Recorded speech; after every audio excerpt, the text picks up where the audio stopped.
Meu nome é Cissa Geller, Silvana Cissa Geller, sejam todos bem-vindos. Sou psicóloga e sexóloga e eu estou aqui hoje querendo compartilhar esse tema com você. Muitas vezes a gente traz de casa coisas que a gente deveria ter deixado lá atrás, que a gente já não deveria mais estar com a gente, mas a gente mantém aí na nossa bagagem e a gente muitas vezes não percebe. Então, quando a ansiedade dos seus pais se torna a sua ansiedade, o que será que você precisa fazer? O que será que você deve fazer? Você já parou para pensar? Será que você reconhece comportamentos que estão hoje na sua vida e que também são comportamentos que você presenciou ao longo da sua vida, na sua casa, na sua infância? Será que faz sentido isso aí para você? E aí, o que você vai entender aqui nessa live? Você vai entender como a sua ansiedade, mesmo quando ela não é dita em palavras, ela influencia o comportamento, as emoções e até as decisões dos seus filhos ou dos seus pais que interferiram provavelmente nas suas decisões. Então a gente vai falar um pouquinho sobre isso, é isso que eu vou falar hoje, né? Sobre o quanto que a gente muitas vezes traz uma ansiedade de casa para a nossa vida adulta e não percebe. Então, quando a ansiedade dos seus pais, ela influencia na sua vida e o quanto que você muitas vezes não percebe e precisa ter esse entendimento. E aí eu quero perguntar aqui para vocês, né, será que você se considera uma pessoa ansiosa? Sim ou não? Responde aí para mim no chat, responde aí nos comentários. Será que você se considera uma pessoa ansiosa? Sim ou não? É uma pergunta que não quer calar. Será que você se considera uma pessoa ansiosa, sim ou não? Será que essa ansiedade você também percebe nos seus pais? Sim ou não? Diz aí pra mim qual é a tua percepção. Então, a ansiedade quando ela vem dos nossos pais, ela não é só uma inquietação, um nervosismo, uma irritação. Ela é percebida pela criança no tom de voz, nas expressões faciais, nas reações exageradas e até no excesso de controle. Então a gente vai entender um pouquinho sobre isso. A Gilmara está dizendo aqui que sim, ela se percebe bastante ansiosa. Então, ter essa percepção, ela é importante para que a gente comece a tomar algumas pequenas ações para que a gente vai aí aprendendo a ter autocontrole, a reduzir a nossa ansiedade e até entender o que é meu e o que é dos meus pais. A gente começar a fazer aí essa separação, né? Então, essa ansiedade, muitas vezes, ela vai estar dentro da nossa casa no comportamento. Da mesma forma que você pode ser uma pessoa ansiosa, você vai passar isso para os seus filhos, para os seus netos, para os seus sobrinhos. Então, só o fato de você se comportar ali na frente das pessoas, elas vão ter uma forma de aprendizado, mesmo que você não verbalize isso. A Ju está dizendo que ela não é ansiosa. Muito bom, né? Menos pior para você nessa questão da ansiedade. Será que tem outros comportamentos que você aprendeu em casa e nem percebe que não é seu? Eu sempre gosto de contar uma história, né? O quanto que falta da gente muitas vezes se questionar. Então, a filha, não sei se eu já contei essa história aqui nas lives, a filha vai fazer o peixe, ela corta a cabeça e o rabo. E aí o marido pergunta pra ela, por que você faz isso? Ela fala, não sei, sempre vi a minha mãe fazendo assim. E aí vai perguntar pra mãe, né, mãe, por que você sempre corta a cabeça e o rabo do peixe? E a mãe vira e fala, não sei, sempre vi a sua avó fazendo assim. E aí vão até a avó e a avó pergunta, vocês eu não sei, mas eu cortava porque a minha forma era pequena. O quanto que a gente aprende comportamentos em casa e muitas vezes a gente não questiona, muitas vezes a gente não se pergunta se é possível ser ou fazer diferente. Então, a ideia dessa live é justamente isso, de mostrar para vocês o quanto que às vezes a gente não tem esta percepção. Olha que interessante, né? O quanto que a gente só vai replicando os comportamentos, a gente vai replicando as situações, mas a gente não tem essa percepção. É bem interessante. A ansiedade, ela não vai ser só nervosismo e preocupação. Ela é uma resposta natural do nosso corpo diante de algo que parece desafiador. Em doses equilibradas, ela é uma emoção saudável, que nos mantém atentos, preparados e focados. Por exemplo, antes de uma apresentação importante ou de uma entrevista. Então você entende que aquela ansiedade é uma ansiedade gostosa, é uma ansiedade boa. Você sabe que você precisa se preparar para aquela entrevista. Você precisa treinar, reler o seu currículo, reler o que você já teve de entrega no seu trabalho. Então, essa ansiedade de antecipação mesmo é uma ansiedade boa, porque ela vai passar assim que você fizer a entrevista, e eu vou dar mais exemplos sobre isso. Agora, quando essa ansiedade se torna constante, o tempo todo, intensa e desproporcional uma situação, a gente vai considerar essa ansiedade patológica.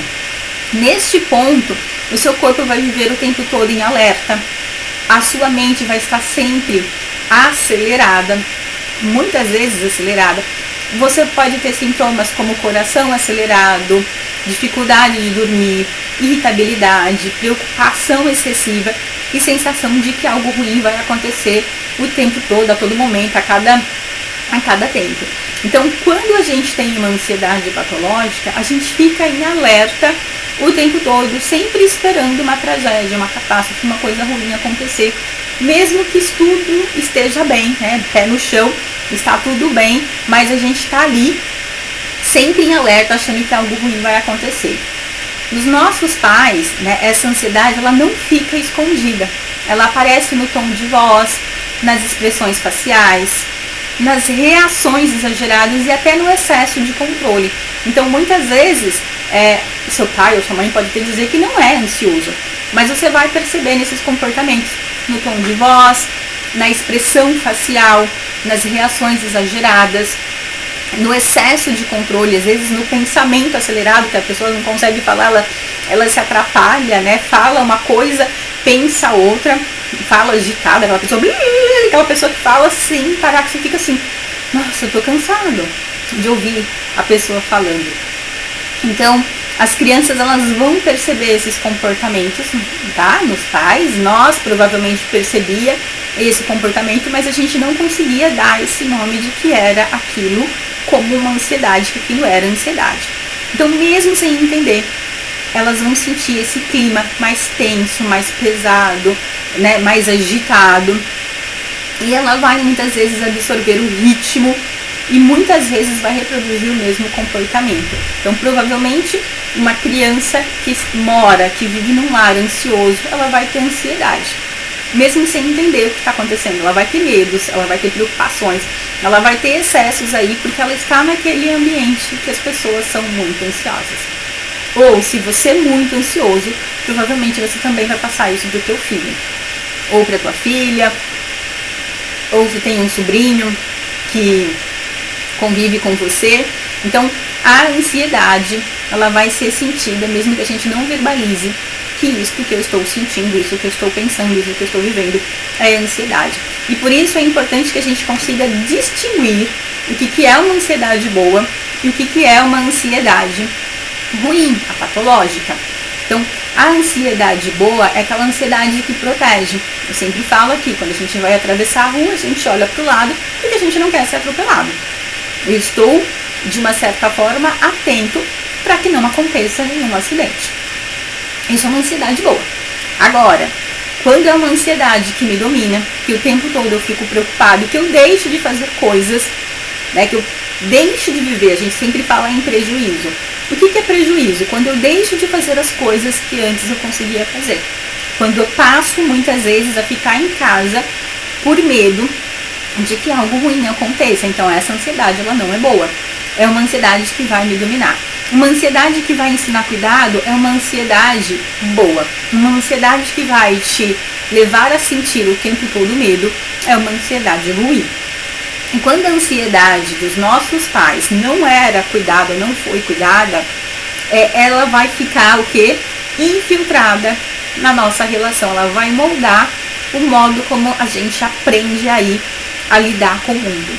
Então é muito interessante o quanto que nós, quando criança, a gente aprendia por comportamento, por modelo, pelo que a gente vê. Não é o que o adulto fala, é o que a gente faz, é como a gente se comporta na frente daquela criança. Isso tanto dos seus pais para com você, como de você para com seus filhos. Então, é uma via aí. Então, como é que a gente entende essa ansiedade boa, que ela é funcional? é aquela que nos prepara, que nos protege, que nos impulsiona para agir, para fazer algo. Ela é passageira e ela é proporcional. Você vai fazer uma apresentação de dança, uma apresentação de teatro, uma apresentação no trabalho, então você vai ficar mais ansioso, vai dar aquele friozinho na barriga, e está tudo bem, porque logo que você fazer o evento, você vai relaxar e a ansiedade vai embora. Essa é uma ansiedade boa. Então, o exemplo que eu vou dar é, por exemplo, se você vai fazer uma palestra, você vai sentir frio na barriga, você vai sentir suor na mão, o coração vai estar acelerado. E aí, o que essa ansiedade te faz pensar? Ela vai te deixar mais em alerta, e aí você vai entender que você precisa o quê? Revisar o conteúdo, treinar, ficar tranquilo, respirar, chegar no horário, organizar a sala da apresentação, ver se os slides está tudo certo. Então você vai treinar muito mais para se sentir cada vez mais seguro e a ansiedade vai reduzir. E aí quando você termina esse evento, a ansiedade vai embora. Então essa é uma ansiedade saudável. Ela não aí deixou, não impediu você de fazer a apresentação. Por exemplo, se o seu filho demora para chegar da escola, e aí você fica um pouco apreensiva. Essa sensação, ela vai fazer com que você cheque se está tudo bem, mas vai passar quando ele chega. É diferente quando você fica o tempo todo em consumação, desesperada, imaginando que coisas horríveis já aconteceu. E aquilo permanece o tempo todo, todos os dias, o ano inteiro, você sempre tem essa sensação, e muitas vezes o seu filho nem está atrasado da escola, ele chega no horário, mas todos os dias você se coloca nessa sensação ruim, tá? Essa ansiedade, quando ela é boa, ela vai te motivar a se preparar pelo melhor, ela vai te dar energia para aquele momento. Entende a diferença? Tá claro isso para vocês? A ansiedade ruim é uma ansiedade patológica, é aquela que vai te dominar, é aquela que vai te paralisar. Ela vai ultrapassar o que a situação pede. Ela não vai deixar você fazer o que você precisa fazer e enfrentar a ansiedade. Ou até buscar o autocontrole. Então, buscar o autocontrole. Respirar, se acalmar, entender qual é a situação. Se de fato você precisa ficar tão nervoso, tão ansioso daquele jeito. Então, essa ansiedade, ela vai ser persistente, ela vai ser exagerada e vai causar sofrimento físico e emocional. E aí é uma ansiedade que sim, você vai precisar de tanta ajuda psicológica, de fazer psicoterapia, e algumas vezes, dependendo do nível da sua ansiedade, você também vai precisar de medicação. E eu sempre reforço aqui, a medicação, ela precisa ser tomada conforme a prescrição médica, todos os dias, no mesmo horário, de preferência com água e de estômago forrado. Quando o paciente ele não toma a medicação no horário certo, o remédio ele acaba também não fazendo efeito e muitas vezes você fica aí, continua muito ansioso.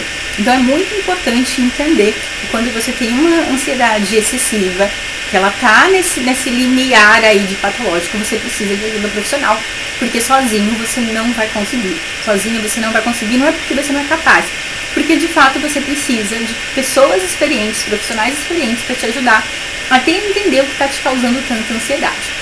Outro exemplo é você perder o sono o dia antes de uma apresentação importante na empresa. Você vai ensaiar muito, você vai treinar, você vai revisar os slides, você vai treinar o tempo todo, você vai entender ali, né? Você vai falar com propriedade aquela apresentação que você precisa fazer na empresa, e aí você vai estar mais atento para que seja uma boa apresentação. Ela vai deixar de ser uma ansiedade, né, ela vai ser uma ansiedade que vai te ajudar a estar mais preparado para viver aquele momento. Entende isso?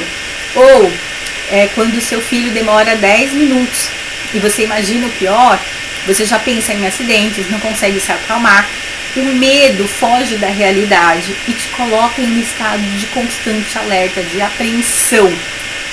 Olha que interessante.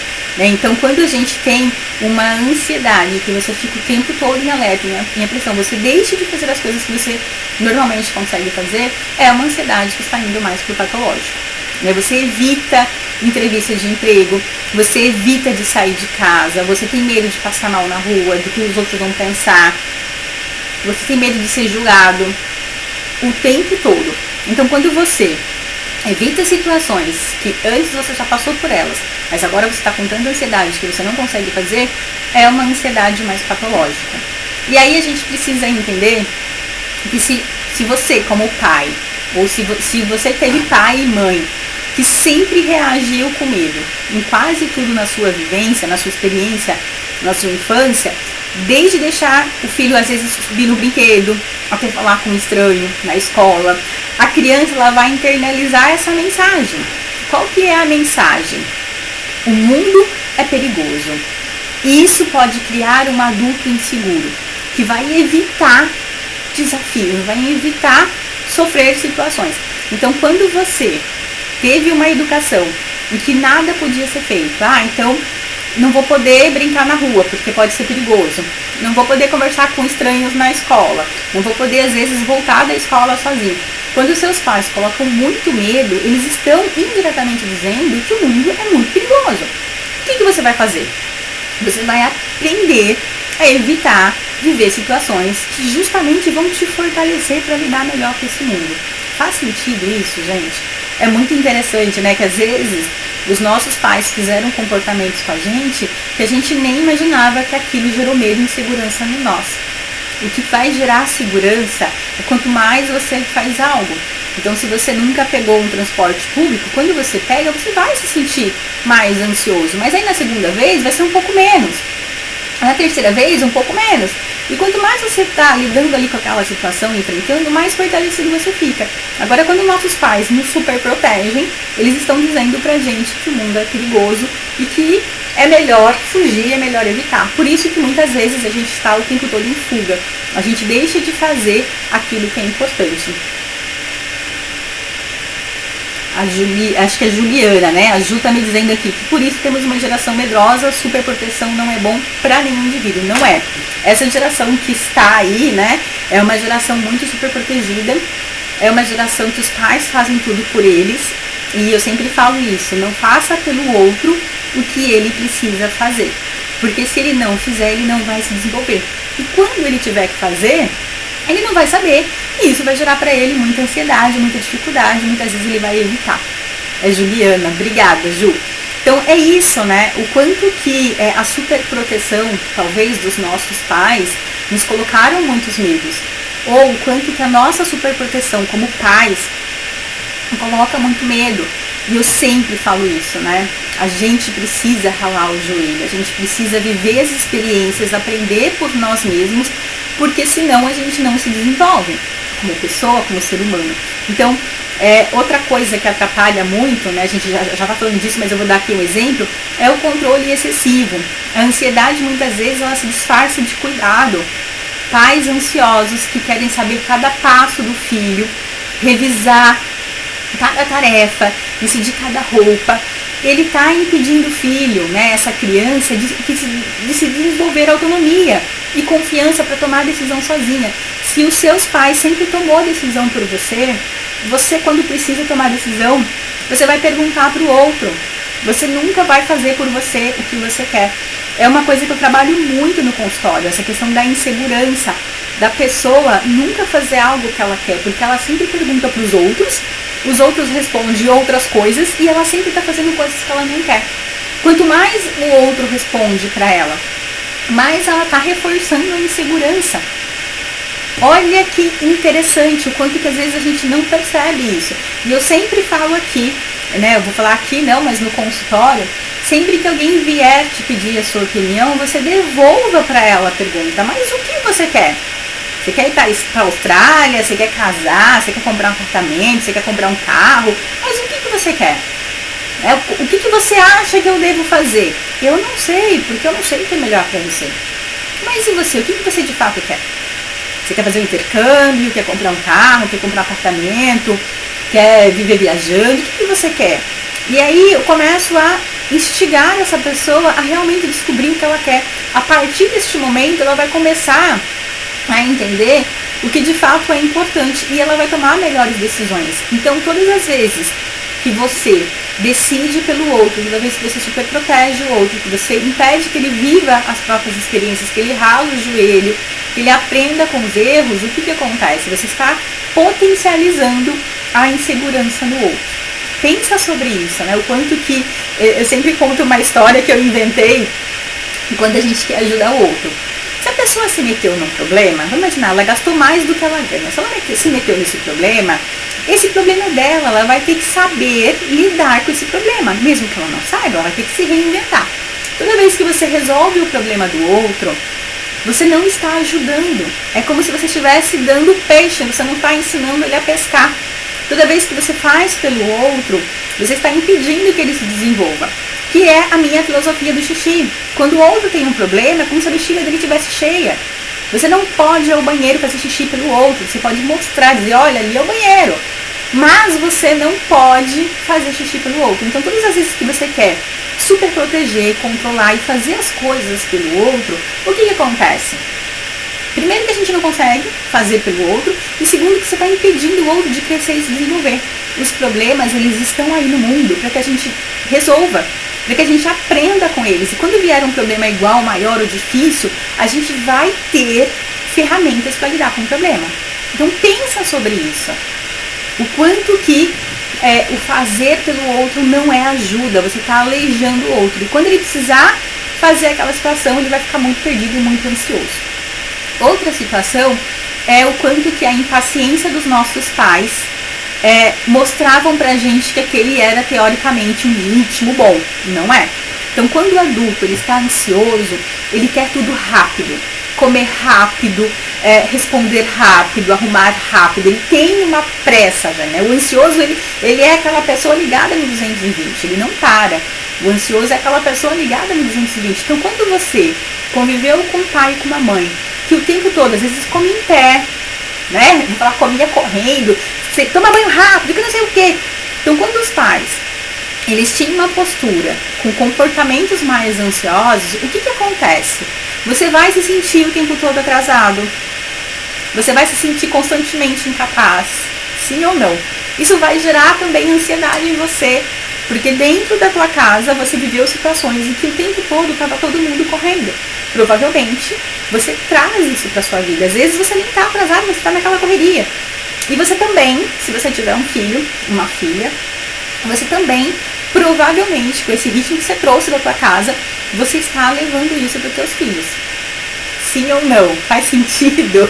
Né? Já perceberam? É muito engraçado que às vezes eu estou atendendo no consultório e o paciente fala alguma coisa dos pais e eu falo, nossa, engraçado, que eu conheço alguém parecido, e a gente dá risada juntos, porque muitas vezes aquele comportamento que incomoda muito dos nossos pais é um comportamento que também está em mim, às vezes não no mesmo grau, mas é um comportamento que eu também tenho, mas eu só consigo validar esse comportamento quando eu vejo no outro, eu não consigo validar quando eu vejo em mim. Olha que interessante, né? Então, muitas vezes, quando você vem de uma família e tudo era muito corrido, tudo era muito rápido, muito intenso, você vai levar essa intensidade para sua vida. É tomar banho rápido, você arruma rápido, é hora de dormir, é hora de acordar, já daí no desespero.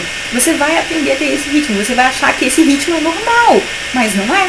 Esse é um ritmo de ansioso e você vai se sentir incapaz, você vai se sentir sempre atrasado, sempre correndo, sempre perdido, sempre desorganizado.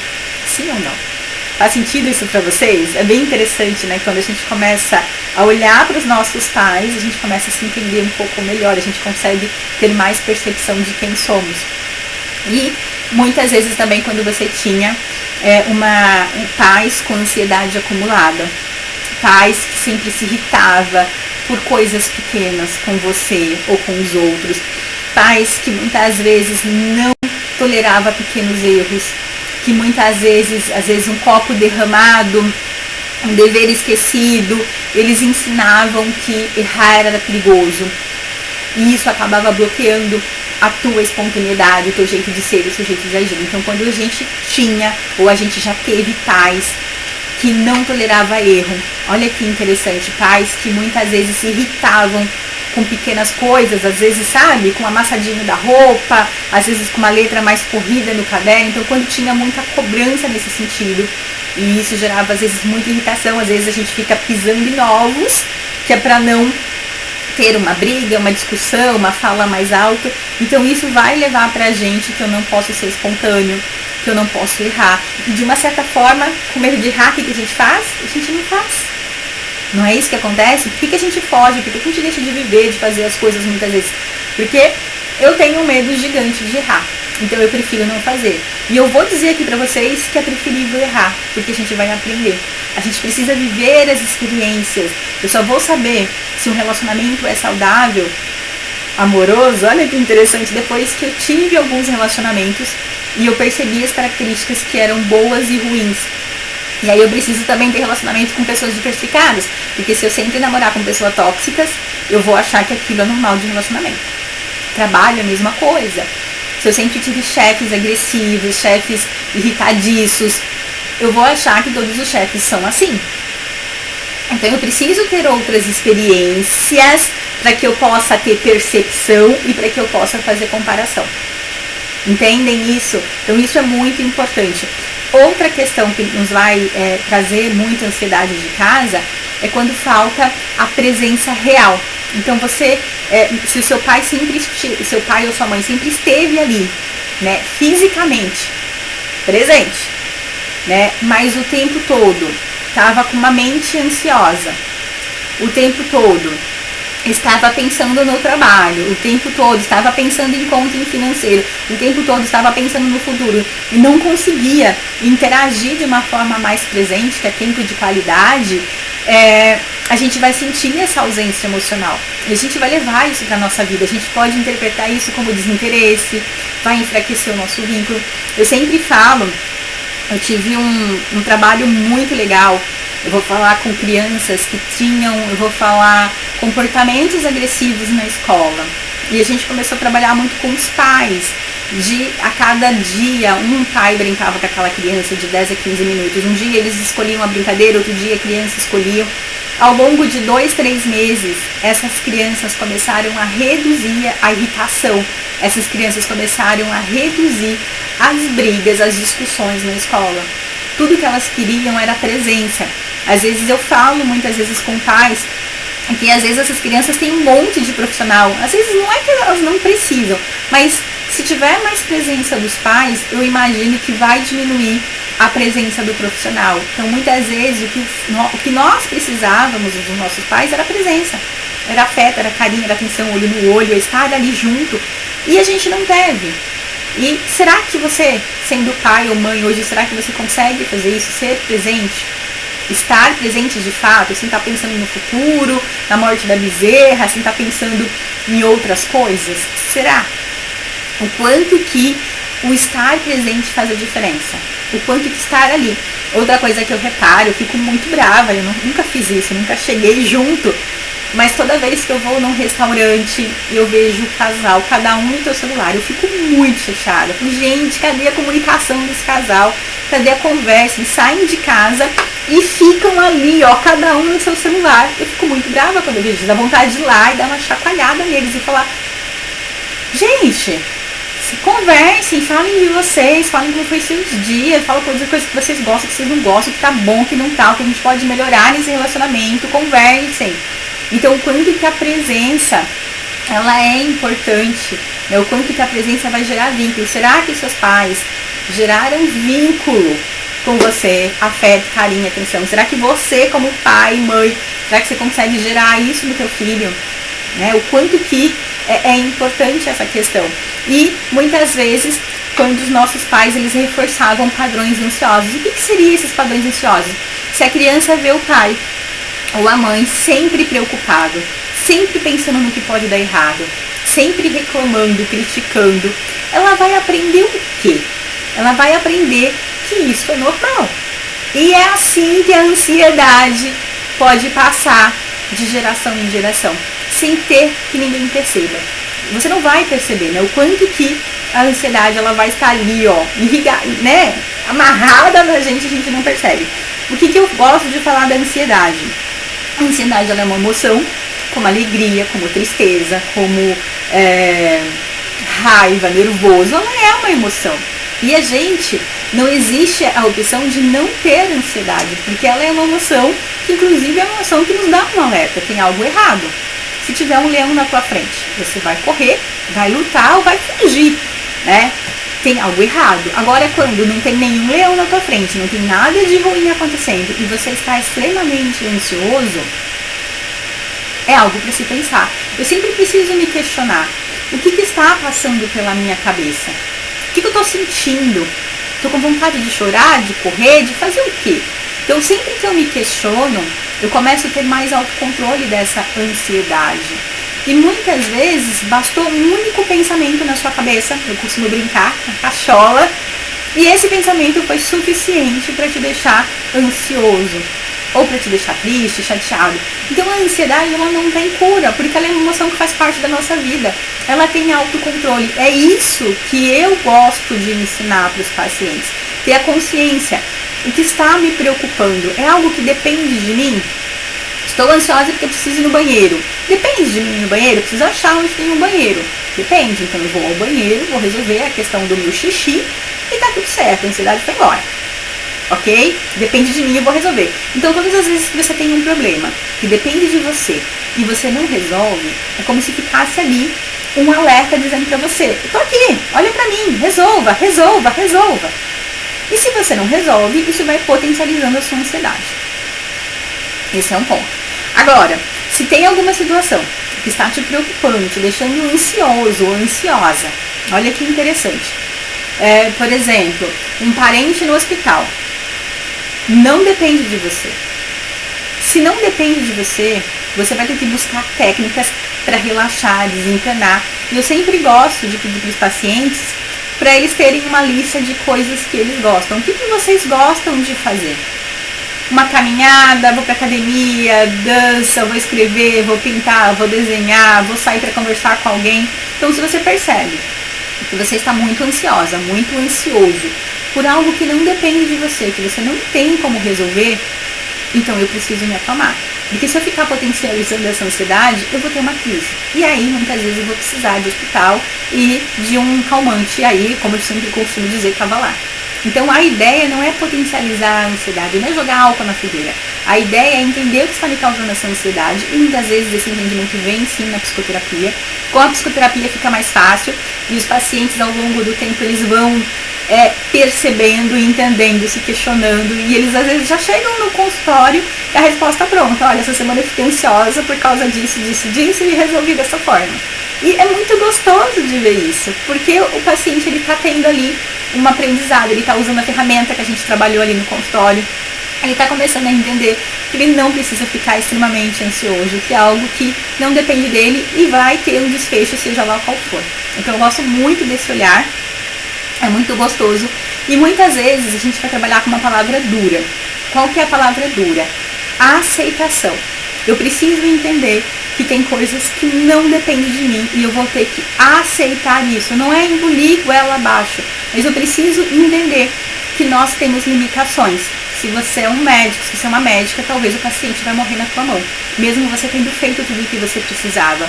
Se você é um professor, uma professora, talvez vai ter algum aluno que tem algum tipo de dificuldade, algum tipo de questão que você não vai conseguir ensinar para ele que você ensinou para os outros. E eu vou ter que entender isso.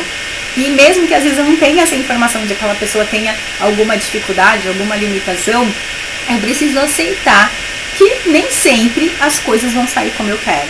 Eu preciso entender que eu não controlo as coisas. Muitas vezes eu sempre faço piada e tá mais tranquilo aqui pra eu fazer, né? A gente não controla nem o nosso cabelo, que está em cima da cabeça. Às vezes você vai lá, dá uma ajeitada e de repente ele tá tuf. Aí você passa 1000 cremes, você passa 1000 coisas e ele tuf, né? Então, assim, a gente muitas vezes não controla nem o nosso cabelo. Quem dirá controlar coisas incontroláveis? Então, o ansioso, ele tem uma necessidade de controle. Porque na cabeça dele, se ele controlar tudo, ele vai se sentir seguro. Mas aí é que tá a grande sacada. Eu não tenho que me sentir seguro com coisas externas. Eu tenho que me sentir seguro comigo. Que é aquela velha frase que eu vou falar velha de tanto falar ela aqui. O passarinho, ele não confia no galho. Ele confia nas asas dele. Se ele pisar num galho, nem sei se a palavra é pisar, mas se ele pousar num galho que estiver quebrado, ele vai bater as asas e vai para um outro galho melhor.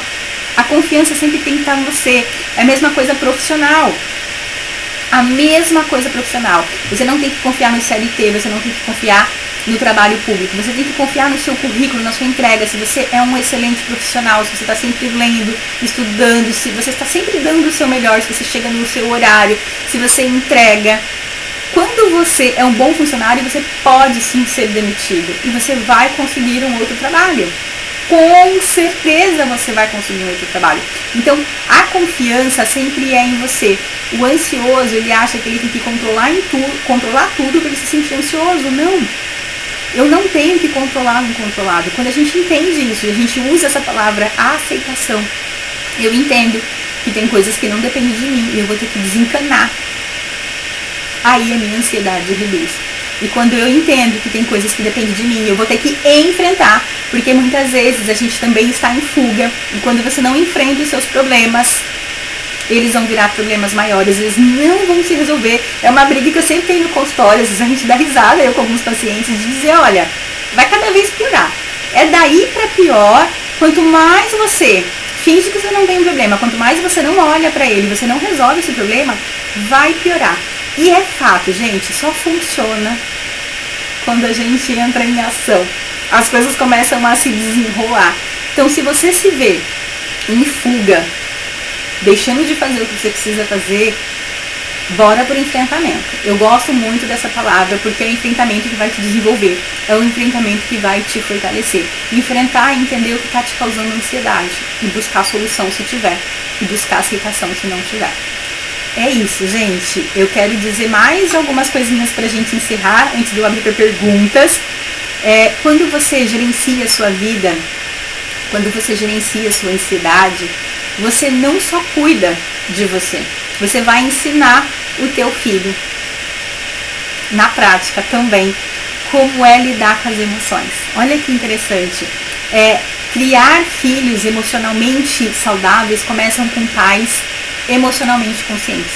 Essa percepção fica muito clara pra mim quando, a Ju tá dizendo ali que a gente só cresce no desconforto. A gente só cresce no desconforto. Quando eu atendo pais no consultório, ou até pacientes adultos, que às vezes traz questões de filhos, adolescentes e tudo mais, fica muito claro. Se seu pai não tinha autoestima, se sua mãe não tinha autoestima, ela não vai passar segurança pra você, você vai ser uma pessoa insegura.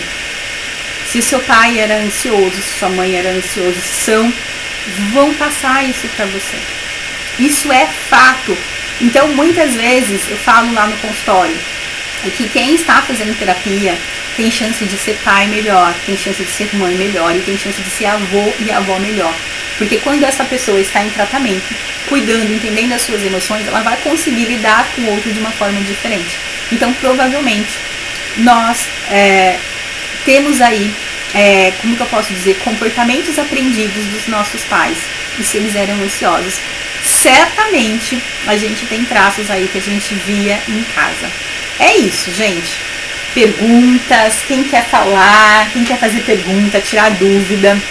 Enquanto isso, eu vou mostrar pra vocês o e-book gratuito que eu fiz com muito amor e muito carinho, pensando em ajudar quem quer ser pai, quem quer ser mãe, quem já é, ou quem quer talvez até entender melhor como foi a sua criação. O e-book Os 7 Segredos das Famílias Fortes. Dá pra ver aí? Acho que dá, né? Deixa eu tentar tirar aqui a luz. Esse e-book é grátis, o link está na bio do meu Instagram. Vocês vão clicar lá na bio, vocês vão achar esse e-book. Tô tentando tirar a sombra aqui, a luz, tá? Esse e-book, ele vai falar quais são as 7 coisas que as famílias podem fazer para criar filhos fortes. E você pode também entender que essas 7 coisas você também pode aplicar na sua vida se você também quer ser um adulto mais forte. O que você acha disso? Bora pra pergunta. Gente, temos perguntas, tem mais livros aqui, eu não abri eles, mas eu vou mostrar pra vocês. Esse aqui é o Trabalhando Amor Próprio, Teoria e Prática. Eu sou coautora, eu tenho um capítulo nesse livro. Tem Trabalhando a Sexualidade, sou sexóloga, para quem não sabe, para quem não viu a apresentação lá no início. Eu também tenho 2 capítulos nesse livro, bem interessantes por sinal. E A Arte de Ser Mulher, que é o meu primeiro filho, né? Já escrevi aqui vários livros, esse aqui é o meu primeiro, com mais 5 amigas psicólogas. Foi lançado na Bienal em 2016 aqui em São Paulo. Foi um dia muito feliz, muito emocionante. É isso, gente. Temos perguntas, a Dilmara tá agradecendo. Quem ainda não leu, quem ainda não baixou 7 Segredos das Famílias Fortes, está o link na minha bio. Vocês vão ver lá o link. É um dos primeiros links lá, é só clicar, colocar o seu nominho, o seu e-mail, ele vai vir para você o e-book, tá? A Juliana tá aqui me parabenizando, ó, tem uma travada aqui no português. Ela gostou aí da iniciativa, imagino que é o e-book. Por que eu resolvi fazer o e-book? Resolvi fazer o e-book porque eu comecei a entender que muitos dos meus pacientes adultos, olha o que acontece, eles têm muitas dificuldades e provavelmente eles não aprenderam em casa. E aí, o que aconteceu? Na época da pandemia, eu fiz muitas palestras online falando sobre vínculos, sobre família, sobre afeto, sobre comunicação, sobre estar presente, tempo de qualidade. E aí eu entendi que eu precisava falar mais disso, porque eu acredito que a nossa família é a nossa base. Se a gente tem uma base boa, se a gente tem uma base forte, com certeza a gente vai crescer um adulto melhor, um adulto mais forte, mais saudável, para lidar com as dificuldades da vida. Não é que a vida fica mais fácil, é que quando a gente tem ferramentas, a gente consegue lidar melhor com ela. Então, teoricamente, fica mais fácil, mas a vida não é fácil para ninguém. Mas se você tem ferramentas, ela vai ser muito mais fácil. E aí eu fiz esse e-book. E não só, né, não contente só com esse e-book, eu também fiz o curso.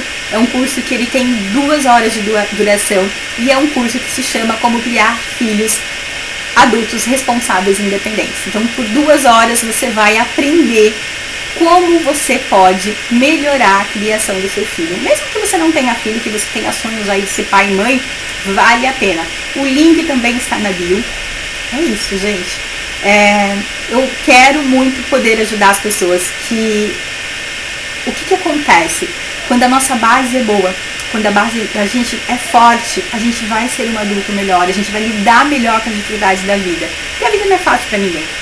Então a ideia é justamente isso, ajudar as pessoas a terem aí uma melhor criação, uma melhor educação, e não que a gente não saiba educar, mas muitas vezes falta esse pequeno manual, essa pequena instrução, e porque filhos não vêm mesmo com manual, e muitas vezes a gente reproduz com os nossos filhos aquilo que a gente teve dos nossos pais, e muitas vezes não foi legal.